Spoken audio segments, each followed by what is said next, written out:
Kabar kalian baik-baik saja ya. Pada pertemuan kali ini kita akan mempelajari tentang tema 3, subtema 3, pembelajaran 1 sampai dengan 3. Mari kita mulai. Kita coba ingat kembali mengenai teks eksplanasi. Kemudian kita coba kembali untuk mengingat kalimat efektif. Masih ingatkah kalian? Karena apa? Karena kita hari ini belajar mengenai kata-kata baku dalam teks eksplanasi. Apa itu kata baku? Kata-kata baku adalah kata-kata yang penulisannya telah sesuai dengan pedoman ejaan bahasa Indonesia. Sedangkan kata tidak baku adalah kata-kata yang tidak sesuai dengan pedoman ejaan bahasa Indonesia.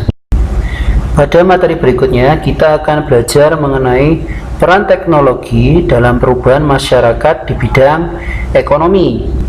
Teknologi mempunyai peran penting dalam perubahan masyarakat. Kemajuannya membawa perubahan dalam bidang ekonomi. Contohnya, kita bisa lihat bahwasanya teknologi dalam kegiatan produksi, misalnya dahulu para petani membajak sawahnya dengan kerbau atau sapi. Seiring dengan perubahan zaman, maka para petani lebih memilih traktor daripada sapi untuk membajak sawahnya. Karena semakin cepat kita menggunakan teknologi bertani, maka teknologi tersebut memudahkan petani dalam produksi padi. Nah, dengan ditemunya traktor, maka para petani ingin lebih mudah lagi bagaimana cara mengolah tanah pertaniannya. Makanya ditemukannya adalah traktor modern atau bisa dikendarai dengan jumlah orang yang lebih dari satu. Saat ini sebagian besar petani sudah menggunakan teknologi dalam bertani. Petani menggunakan mesin penggilingan untuk mengolah padinya menjadi beras. Teknologi tersebut memudahkan kegiatan produksi padi. Pekerjaan petani pun menjadi lebih ringan dan cepat selesai. Nah, untuk selanjutnya yaitu tentang teknologi dalam kegiatan distribusi. Kemajuan teknologi juga berperan besar dalam kegiatan distribusi atau penyebaran hasil produksi. Salah satunya adalah berkat kemajuan teknologi transportasi. Dahulu orang menggunakan alat transportasi sederhana seperti pedati, kemudian kuda untuk mendistribusikan barangnya. Seiring perkembangan zaman, setelah ditemukannya mobil, maka para petani ataupun industri lainnya mendistribusikannya lebih mudah dengan cara menggunakan truk dengan ukuran besar.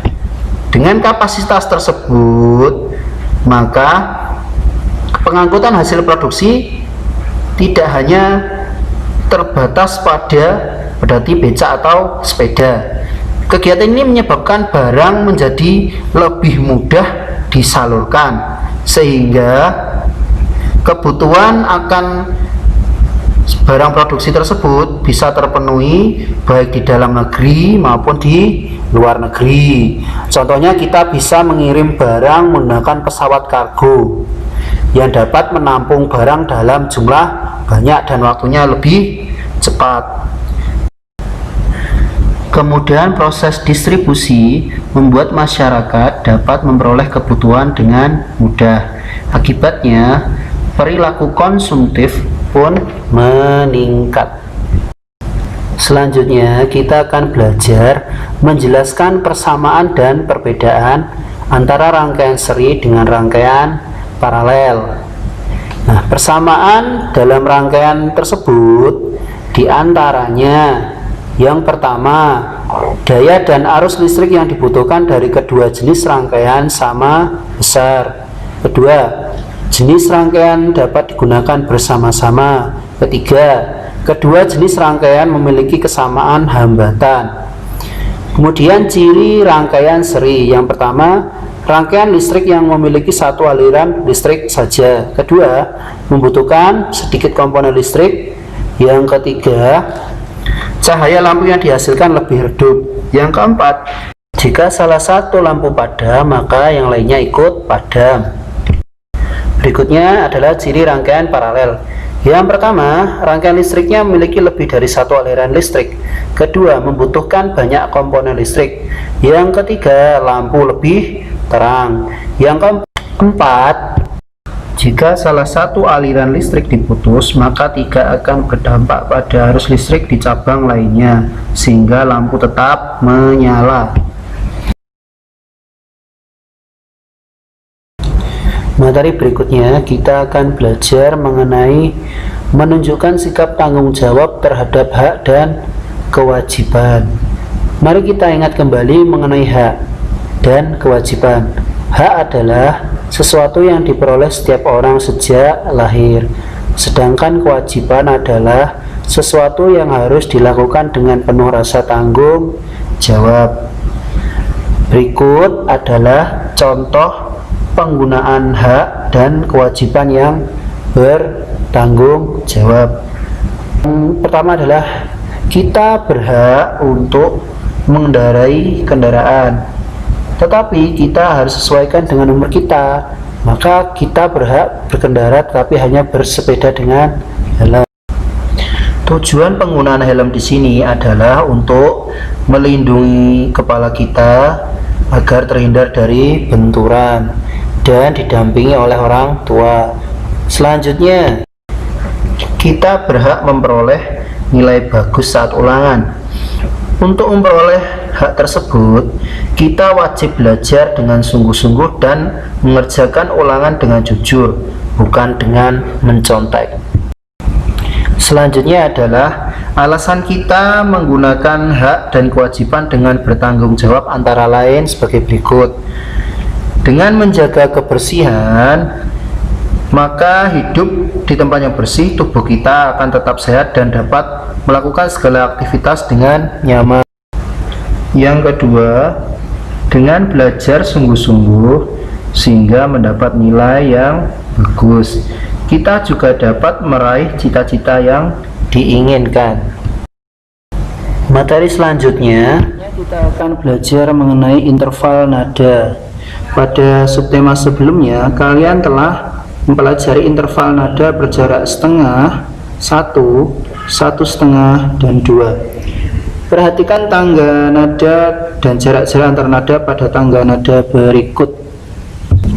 Nada do ke re jaraknya 1, nada re ke mi jaraknya 1, nada mi ke fa jaraknya setengah, nada fa ke sol jaraknya 1, sol ke la jaraknya adalah 1, kemudian la ke si jaraknya 1, si ke do yang tinggi jaraknya adalah setengah.